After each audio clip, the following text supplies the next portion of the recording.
Қайырлы күн, қызанақ шырынынан соус жасаймыз. Укроп, кинза, чеснок, қызанақ шырынын қосып блендерлаймыз.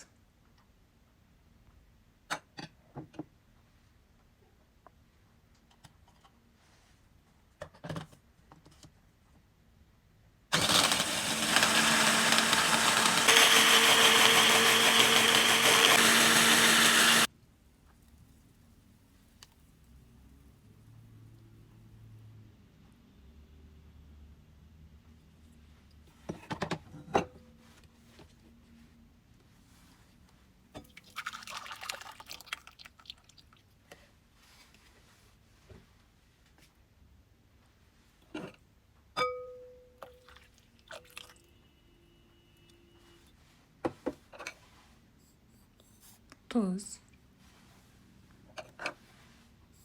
qant, ащы бұрыш, кориандр. Жақсылап араластырамыз. Бұл соусты кез келген тамаққа қосып қолдансаңыз болады. Оңай әрі тез дайын болады. Соустың бірі.